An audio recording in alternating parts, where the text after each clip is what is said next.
Hi, this is David from Enzo Trading System, and today I would like to talk about the difference between backtest figures of profit and actual live trading performance. This is a common problem that everybody has, but I think it's important to understand what are the causes and also, yeah, understand more in detail to put things in perspective and basically manage the expectations. So on our webpage, under the Enzo TSC page, we do show backtest. This needs to be updated, but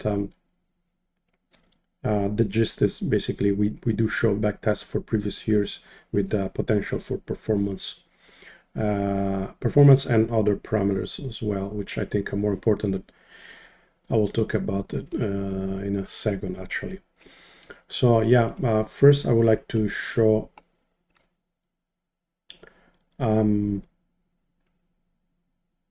compare the backtest for the year 2020 with using the latest algorithms and actual live trade performance that we achieved for the year 2020. There's related videos to this if you're interested. Look for it on our channel. So performance in the backtest using the latest algorithms for the past year would have been 454%, with a maximum drawdown 14.5, Sharpe ratio 4.7. These are all great values. Alpha 163. What we actually achieved is a close to under 20%, maximum drawdown 26%, not double but close, and the Sharpe ratio 2.4, not off but close. Higher is better. So what's the difference? Well, the main difference is really that at this point today, we do have the latest algorithms that are built and tested for previous years, including the year 2020. Whereas at the beginning of 2020, we did not have the algorithms that we have today. Although it can be of some comfort to think that the route is the same for the algorithms and the strategies. So I see it more as an optimization rather than, although some are quite good optimizations, but it wasn't like a total drastic change. So I think we can see more in detail. Yeah, let's see. Looking at the set of trades, starting from the beginning of the year, which is low. We do have a series of buy and sell. Again, on the left is a simulation. On the right, it's the actual live trades, and the quantity doesn't matter, but what we want to focus on is this column. This is Scala underscore E1A. These are name and permutation of algorithms, and they're kind of similar at some points, but at different points. There is, for example, here on January the 8th, we had this affine algorithm that was performing that we don't have in the backtest because we basically retired it. They were all based kind of on similar techniques, but it has been retired. It was making profit, but just not as good profit. So no point to stick around. But similarly, there are cases where at some point we retire an algorithm and then we bring it back because we realized that it was kind of a hasty decision, and that's again based on new market data, a new unknown market data. One would think that with 3 or 4 years of previous data would be enough, but it's actually never enough. Perhaps 10-20 years would have been better, but we don't have that kind of market data on crypto, so it's a very dynamic situation. So here we closed the year with this Candice algorithm, but actually the good old Scala would have done better, and we brought it back in the mix. So Yeah, algorithms updates. It's kind of it's necessary, although it is also painful, because any change in the system tends to bring some short-term pain. That's usually because an algorithm, one tends to change it when it's the lowest point, when it's performing the worst. But usually the algorithms then it starts to perform a little bit better. Although in the long term, it's hopefully a change for the good. But in the short term, just breaking that statistical system, in a sense, one breaks a statistical system by interrupting a set of traits of an algorithm. So, but we do this. It's a necessary evil. We will do it again in 2021, hopefully less, but it must be done nevertheless. Yeah, the market is unpredictable. That's the problem. Solution, aside from continuing to improve the algorithm, it's just better testing evaluation. I think we have a decent system right now, especially because we rely more on sharp, maximum drawdown, and alpha. And we also have Monte Carlo based techniques, although yeah, they can be improved. But we do have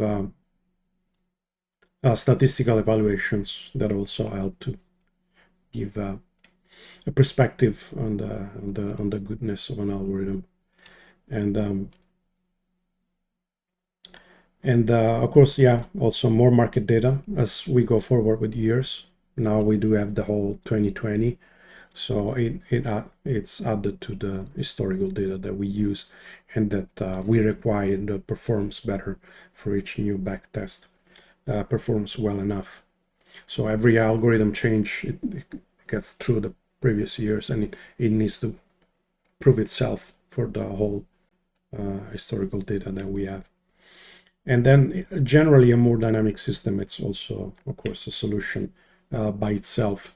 Although it's hard to get right. And there are different ways to build a dynamic system.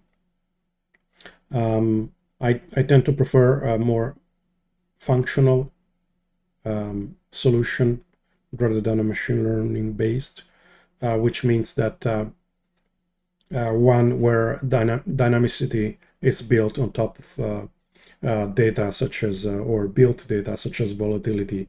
Of course, this is still better. Anything is better than using fixed values for parameters or algorithms, which means using fixed parameters, it's kind of a tantamount to build a system that is overfitting the data. So there are cases where fixed values do make sense, but generally it's better if they are coefficients of a dynamic data, such as volatility. So why do I say that machine learning is, I say I don't prefer it, we use it.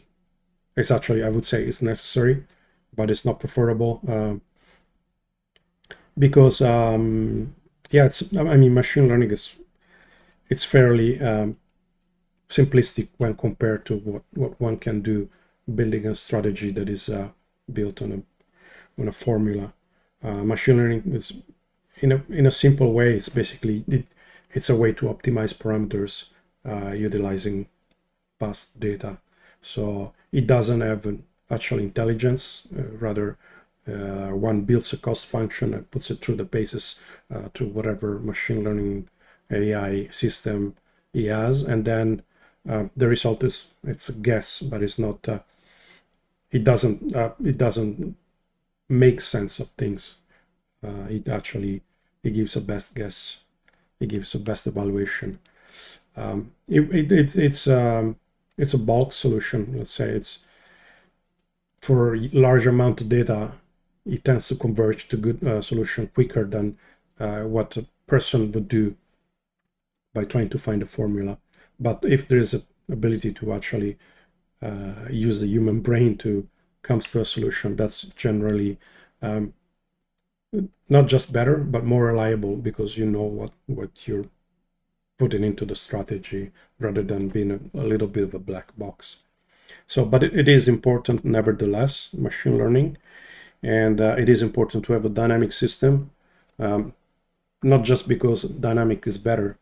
It actually, as far as backtest goes, sometimes dynamic can give worse results because there are some fixed parameters that one can tweak to get the best possible results in the past. It's actually, it makes it more reliable for the future, because you know that you have a system that if we can adapt with past data, then it's likely that it will have some adapting ability with future data. So yeah, the conclusion would be, yeah, I mean, why even show the backtest? I think it's important to show them because it shows performance. It shows potential of performance, and then going forward in the future, not only one improves the algorithms, but also improves the ability to understand what's the difference between backtest and live trading. I mean, we know in broad terms, but it is a research in itself to understand, to try to predict how optimistic an algorithm is into a backtest. And we will continue to show the backtest, but we will also show the warning. And first and foremost, we want people to rely on the achieved result. For year 2020, we have it. We cannot go back in 19 and at 18 and say that's what we did live, because it was only actual live testing. It wasn't actual proper trading. So, but yeah, look at the back test. We will update them soon enough, but don't rely on them. Please rely on the actual achieved result.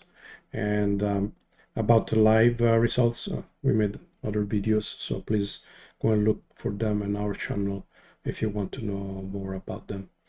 And that's it about this. So it's a big topic. We could talk more about this, but I think this is enough for now, and have fun.